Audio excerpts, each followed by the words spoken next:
এবং এই সমস্যার সমাধান কিন্তু বাংলাদেশ একা করতে পারবে না। আমাদের সেই লোয়ার রাইপেরিয়ান রাইট প্রতিষ্ঠিত করার জন্য এটার দায়িত্ব কিন্তু আমাদের বন্ধু রাষ্ট্রের উপরেও বর্তায়। আমরা সবার সঙ্গে বন্ধুত্বের সম্পর্কে চলতে চাই। বাংলাদেশের পররাষ্ট্রনীতি আপনারা জানেন, সবার সঙ্গে বন্ধুত্ব।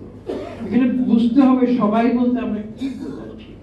সবাই বলতে কি আমরা দুটি রাষ্ট্রের বন্ধুত্ব বোঝাচ্ছি, না দুটি দেশের মানুষের বন্ধুত্ব বোঝাচ্ছি? সেই প্রশ্নটি আজকে করতে হবে, শুধু আমাদেরকে নয়, আমাদের বন্ধু রাষ্ট্রের যে 1.5 বিলিয়ন জনগণ রয়েছে তাদের কাছে ওই প্রশ্নটি করতে হবে। মানুষের সঙ্গে মানুষের তো আমাদের কোনো সংঘাত নেই। কারণ রাষ্ট্র চিন্তা, রাজনৈতিক চিন্তা ভিন্ন ভিন্ন হতে পারে, কিন্তু তাতে করে তো আমরা মানুষে মানুষে কোনো সংঘাত শুরু করতে পারি।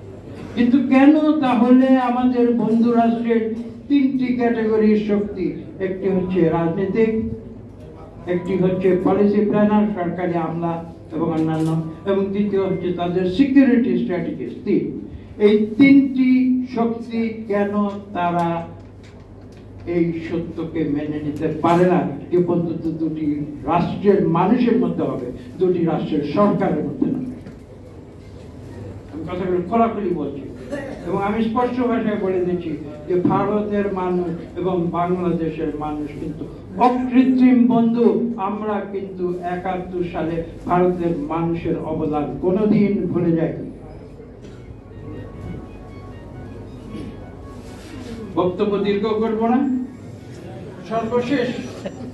সর্বশেষ যে কথাটি বলতে হয় যে ফারাক্কা চুক্তি যেটা করা হয়েছিল 30 বছর, আরেক বছর পরে 2026 সালে সেটি শেষ হবে। সেই চুক্তি নবায়ন হবে কি হবে না আমরা জানি না, সেই চুক্তি নতুন করে রিভিউ হবে কি হবে না সেটাও আমরা জানি না। কিন্তু আজকের যে সারা বিশ্বের পরিবেশগত সমস্যা আপনারা দেখেছেন, সর্বশেষ যে কপ যেটা অনুষ্ঠিত হয়েছে আজারবাইজান, সেই কপে দেখেছেন মানুষের কিভাবে দ্বন্দ্ব, ধনী রাষ্ট্রের সঙ্গে দরিদ্র দেশগুলোর সঙ্গে যে সংঘাত, সেগুলো স্পষ্ট হয়ে উঠেছে ক্রমশ। তার অর্থ হচ্ছে এই যে পরিবেশগত সমস্যাগুলো দিন দিন আরো কঠিনতর হয়ে উঠছে। সেখানে আমাদের যে ভূমিকা, সেই ভূমিকা আমাদের পালন করতে হবে। নতুন করে ফারাক্কা চুক্তি কি হবে না হবে আমরা জানি না, কিন্তু যাতে জনগণের কল্যাণ, শুধু বাংলাদেশের মানুষ আমি বলবো না, বাংলাদেশ এবং আমাদের বন্ধু রাষ্ট্রের মানুষের কল্যাণ, রাষ্ট্রীয় রাগ বিদ্বেষ সেগুলোর কারণে নয়, মানুষের কল্যাণের কারণে সেই চুক্তি কিভাবে নতুন ভাবে লিখিত হবে সেই জন্য আমাদের আন্দোলনে নামতে হবে।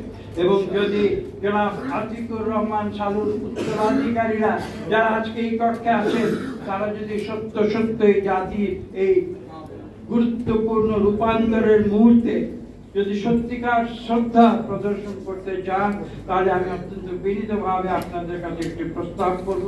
সেটা হচ্ছে এই যে আজকে আপনারা দেশপ্রেমের পরাকাষ্ঠা প্রদর্শন করুন, সালুর প্রতি সম্মান প্রদর্শন করুন। আজকে এই স্মরণ সভা থেকে আপনারা একটি সিদ্ধান্ত নিন। সেই সিদ্ধান্ত হচ্ছে এই যে এই দেশের মানুষের ভবিষ্যৎ রক্ষা করার দায়িত্ব আমাদের, এবং দেশের ভবিষ্যৎ পরিবেশ রক্ষা করার জন্য আসুন আমরা আজকে এই 2025 যেটা সামনে আসছে, সেটা যে পানি স্বল্পতার যে সিজন, যে ড্রাই সিজন বলা হয়, সেই সিজনের ভিতরে আমরা ইনশাআল্লাহ আর একটি লং মার্চ করব। বাংলাদেশি 18 কোটি মানুষের ভবিষ্যতের পরিবেশ সংকট নিরসন করে বেঁচে থাকার নিশ্চয়তা বিধানে এই লং মার্চে আমরা সবাই মিলিতভাবে স্মরণ করব।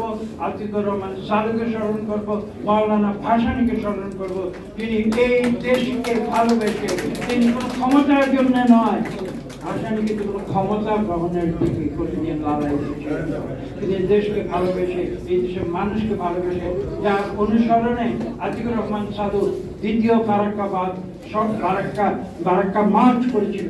আসুন আমরা আবার একটি তৃতীয় ফারাক্কা মার্চ করে আমাদের বন্ধু রাষ্ট্রকে জানিয়ে দেয় যে আমরা মানুষের কল্যাণে বিশ্বাস করি, নদীকে আমরা মানুষের কল্যাণে ব্যবহার করতে চাই, মানুষকে ধ্বংস করার জন্য নয়। সবাই